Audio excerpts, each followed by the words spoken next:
రామ్టాక్కి తిరిగి స్వాగతం. కాంగ్రెస్ పార్టీ మరొక్కసారి చర్చించుకోవాల్సిన పరిస్థితి వచ్చింది. ఎందుకంటే మిత్రపక్షాలన్నీ కూడా కాంగ్రెస్ మీద డౌట్ పడతా ఉన్నాయి. ముఖ్యంగా తమిళనాడులో జరిగినటువంటి ఏదైతే ఎన్నిక అయిన మరుసటి రోజే డిఎంకేని వదిలి టీవీకేకి మద్దతు ఇవ్వటం అనేది మిత్రపక్షాలు జీర్ణించుకోలేకపోతున్నాయి. ముఖ్యంగా డిఎంకే అంతకుముందే నెల రోజుల లోపలే రాజ్యసభ సీట్ ఇచ్చింది. అట్లానే అసలు ఎన్నికల్లో 28 సీట్లలో వీళ్ళకన్నా రాహుల్ గాంధీ ప్రచారానికే వెళ్ళలేదు, డిఎంకేనే ప్రచారం చేసి పెట్టింది. ఆర్థిక సహాయం కూడా చేసిందట. కానీ జరిగిందేంటి? వాళ్ళకి మాట కూడా చెప్పకుండా ప్లేటు ఫిరాయించటం. ఇది మిత్రపక్షాలు ఎవ్వరికి కూడా జీర్ణించుకోలేని పరిస్థితి వచ్చింది. వాళ్ళకేమన్నా ప్రజలేమన్నా వాళ్ళ మీద అతి విశ్వాసం చూపించారంటే అది లేదు. 28 సీట్లలో పోటీ చేస్తే గెలిచింది 5. అంటే స్ట్రైక్ రేట్ ఎంత అండి? 17.86%. మరి మీకేం ప్రజలు కూడా మీ వైపు లేరు. కానీ మీరు చేసింది మాత్రం అంటే అర్థమేంటి? ప్రజలు మిమ్మల్ని ఆదరించరా. దానిపై ఆత్మసమీక్ష చేసుకునే బదులు పవర్ చోరీ జరిగింది. ఓట్ చోరీ అంటాడు కదా రాహుల్ గాంధీ. జరిగింది ఏంటి? ఇప్పుడు పవర్ చోరీ జరిగింది. పవర్లో డిఎంకే రాలేదు కాబట్టి వెంటనే ప్లేట్ ఫిరాయించి పవర్లోకి రావటానికి అవకాశం ఉన్న విజయ్ వైపుకి అడుగులు వేసేసింది. ఇది చాలా ఎందుకంటే మిగతా మిగతా ఎన్నికల్లో ఎట్లా వచ్చినాయి ఫలితాలు? బెంగాల్, అస్సాం, పుదుచ్చేరిలో చతికిల పడింది, అయినా బుద్ధి రాలేదు. కేవలం కేరళలో కూడా బై డిఫాల్ట్ గెలిచింది. వాళ్ళ ఇదేం కాదు, ఇప్పటికి కూడా సీఎంను పెట్టుకోలేని పరిస్థితికి వచ్చింది, అది వేరే విషయం.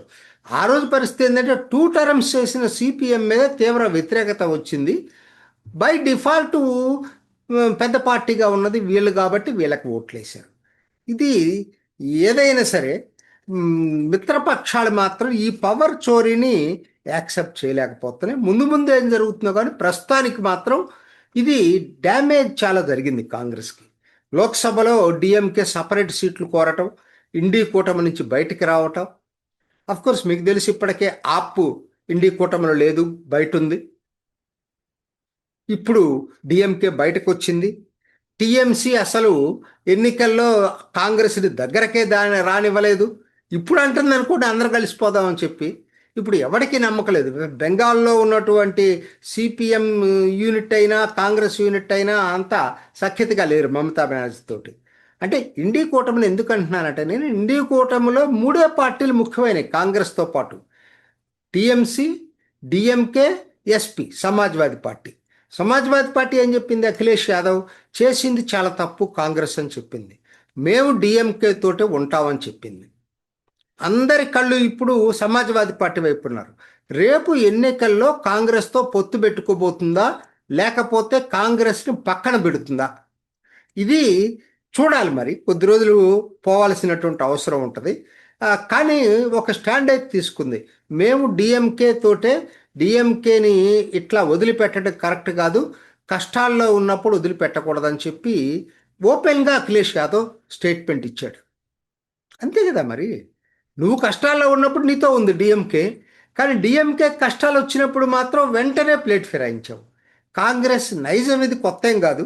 సో ఇప్పుడు ఎటు డిఎంకే బయటకు వచ్చింది, ఆప్ లేదు, తర్వాత టిఎంసి ఏమి వాళ్ళకంత సఖ్యత లేదు. మిగిలిందల్లా ఎస్పీదే. అందరూ ఎస్పీ ఏం జరుగుతుందనేది చూస్తున్నారు. ఇప్పుడే కాంగ్రెస్ పరిస్థితి ఏంటి? యూపీ, బీహార్, మహారాష్ట్ర, పశ్చిమ బెంగాల్, ఎక్కడా కూడా పెద్ద రాష్ట్రాల్లో ఎక్కడా కూడా నామమాత్రంగా కూడా లేదు. కాబట్టి ఏదో రాహుల్ గాంధీ ఒక కేరళలో గెలిచినంత మాత్రాన సంకర గుద్దేసుకోవాల్సినటువంటి పరిస్థితి అయితే లేదు. అసలు ముందు ముందు ఆ కర్ణాటక తెలంగాణలో తిరిగి గెలుస్తారా లేదనేది కొద్ది రోజులు పోతే కానీ మనకు తెలియదు. హిమాచల్ ప్రదేశ్ అయితే ఎటువంటి పరిస్థితుల్లో గెలవరు, ఇది అందరికీ తెలిసిన విషయమే.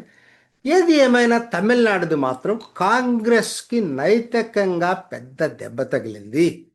ఏదో వాళ్ళ బుట్టలో ఒక రాష్ట్రం పడిందని వాళ్ళు అనుకుంటున్నారు. అది కూడా ఎన్నాళ్ళు ఉంటుందో తెలియదు. అన్నాడీఎంకే ఎప్పుడైతే మెజారిటీ ఎమ్మెల్యేలు వీళ్ళకి విజయ్కి మద్దతు ఇచ్చారో, కాంగ్రెస్ సహాయం లేకుండానే విజయ్ పార్టీ పాలన చేసే అవకాశాలు మెరుగుపడ్డాయి. అది కూడా మనం మర్చిపోవద్దు. కాబట్టి ఏది ఏమైనా జాతీయ స్థాయిలో మాత్రం కాంగ్రెస్ పార్టీకి డ్యామేజ్ మరింత జరిగింది తమిళనాడు వలన. లాభం కన్నా నష్టమే ఎక్కువ జరిగింది. చూద్దాం ఎలా ఉంటాయో పరిణామాలు. ఇది ఈనాటి రామ్ టాక్. ఇంకొక ఎపిసోడ్లో మళ్ళీ కలుసుకుందాం. నమస్తే. చూసారు కదండి, మరి ఈ వీడియో కనుక మీకు నచ్చినట్లయితే ఒక లైక్ కొట్టేసి మీ అభిప్రాయాన్ని కూడా కామెంట్ బాక్స్లో తెలియజేస్తూ ఇలాంటి ఇంట్రెస్టింగ్ అప్డేట్స్ కోసం మా ఛానల్ని సబ్స్క్రైబ్ చేసుకోండి.